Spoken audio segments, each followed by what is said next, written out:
सबसे पहले अपडेट पर आते हैं मार्वल की सीरीज सीक्रेट इन्वेजन पर। इसको लेकर ऐसे रिपोर्ट्स आ रहे हैं कि इसका हर एक एपिसोड 1 घंटे से लंबा होने वाला है, जो कि काफी बड़ी बात है। इसके बाद आते हैं Spiderman across the spider verse पर, तो इसका रन टाइम होने वाला है 2 घंटे 20 मिनट का। रिपोर्ट्स तो अभी ऐसे ही आ रहे हैं, जिससे ये बन जाएगी हॉलीवुड की लॉन्गेस्ट एनिमेटेड फिल्म, जो एक रिकॉर्ड बना देगी। अब बात कर लेते हैं लोकी के सीजन 2 के बारे में। लास्ट मंथ हमें ये पता चला था कि इसका सीजन 2 सितंबर में रिलीज होगा, लेकिन लेटेस्ट रूमर्स ये आ रहे हैं कि उसे डिले करके अक्टूबर में रिलीज किया जाएगा। इसके डिले होने के कारण मार्वल ने यह कहा है कि वो इस शो को बेस्ट तरीके से प्रेजेंट करना चाहते हैं, लेकिन स्टूडियो की तरफ से जो मेन रीजन है इस शो के डिले होने का, उस पर कोई कमेंट नहीं कर रहा है, जो है एक्टर जोनाथन मेजर के ऊपर लगाए गए अब्यूज करने के केस को लेकर। इसके बाद आगे बात करते हैं हॉलीवुड में हो रही राइटर लोगों की स्ट्राइक पर। आपको तो पता ही होगा, यूएस में अभी राइटर लोगों की स्ट्राइक हो रही है। मूवी के राइटर्स की अपनी कई सारे डिमांड्स है, जैसे बेटर पेमेंट, बेटर लाइफस्टाइल के लिए। इसके अलावा और भी कई सारी चीजें हैं। इससे हॉलीवुड मूवीज के प्रोजेक्ट के साथ साथ मार्वल और डीसी के भी प्रोजेक्ट डिले हो सकते हैं। इवन कुछ प्रोजेक्ट डिले भी हो गए हैं, जैसे महरसला अली की मूवी ब्लेड आने वाली थी, पर वो अभी होल्ड पर चली गई है। इसे पहले भी डिले कर दिया गया था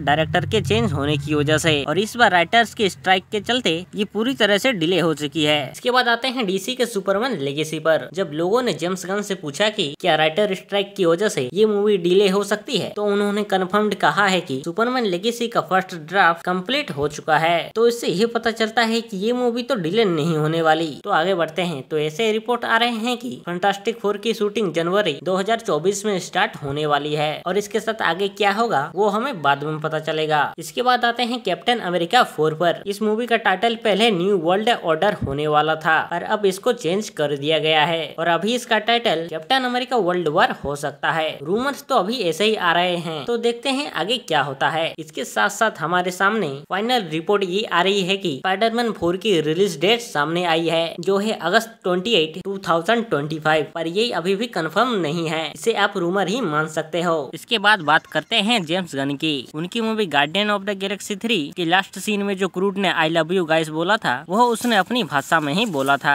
ये जेम्स गन ने खुद कंफर्म किया है, उसने आई एम ग्रूट ही बोला था। पर गमोरा की तरह हम ऑडियंस भी ग्रूट के करीब आ चुके थे, इसलिए हमें भी उसकी भाषा समझ आई। और बात करें गार्डियंस के बारे में, तो ये कंफर्म कर दिया गया है कि इसके सीक्वल्स तो आएंगे, लेकिन हमें पुराने वाली टीम देखने को नहीं मिलेगी। जो देखने को मिलेगी वो न्यू गार्डियंस की होगी। इसके बाद आते हैं मार्वल की सीरीज इको पर। तो डिज्नी ने ये अनाउंस कर दिया है कि इको सीरीज इसी साल आएगी, और इसके सारे एपिसोड्स को एक ही बार में ड्रॉप कर दिया जाएगा। मतलब आप इस सीरीज को एक ही बार में बिंग वॉच कर सकते हैं। इसके बाद अगली अपडेट है कि एक रिपोर्ट के अकॉर्डिंग डेडपूल 3 में 2 पुराने कैरेक्टर्स वापस दिख सकते हैं। रिपोर्ट के मुताबिक मेगासोनिक, टीनेज वारहेड यानी बेरियाना, एल्डर ब्रांड और यूक्यू भी डेडपूल 3 में वापस आ सकते हैं। पर अब ये देखना होगा कि इस मूवी के इवेंट्स कहां से शुरू होंगे। इसके बाद आते हैं सुपरमैन लेगेसी के कास्टिंग पर। इस मूवी की कास्टिंग अभी चल रही है। सारे एक्टर्स सुपरमैन लेगेसी के लिए ऑडिशन दे रहे हैं। सबसे पहले लुइस लेन कैरेक्टर पर आए तो इसके लिए 4 एक्टर्स ने ऑडिशन दिया है, जिसमें सबसे पहले एमएमए की, फिर पीपी डेनवर, उसके बाद समारा विविंग, और लास्ट में ब्रेचर ब्रोसलेन। और रिपोर्ट के मुताबिक ब्रोसलेन का ऑडिशन सबसे अच्छा गया है। तो आगे देखते हैं कि लुइस लेन के कैरेक्टर को कौन प्ले करती है। इसके बाद आते हैं सुपरमैन के ऑडिशन पर। इसको लेकर ये रिपोर्ट्स आ रहे हैं कि इसके 3 टॉप कैंडिडेट सामने आए हैं। सबसे पहले एंड्रो रिचर्डसन, फिर टॉम ब्रेटेनी, और लास्ट में डेविड कैरन स्वीट। और रिपोर्ट के मुताबिक डेविड सबसे टॉप कैंडिडेट हैं इस कैरेक्टर को प्ले करने के लिए। और सुपरमैन लेगेसी में लेक्स लूथर तो दिखने ही वाला है, और इस कैरेक्टर को प्ले करने के लिए टॉप कैंडिडेट हो सकते हैं निकोलस होल्ट। और रिपोर्ट्स के मुताबिक वार्नर ब्रदर्स ने इन्हें अप्रोच किया है। और इसके साथ जेम्स गन ने यह भी कहा है कि सुपरमैन लेगेसी में क्रिप्टो द सुपर डॉग भी दिख सकता है। आपने लीग ऑफ पेट्स देखा है तो आप इस कैरेक्टर को अच्छे से जानते ही होंगे। तो जेम्स गन की वजह से ये कैरेक्टर भी मूवी में दिखने वाला है।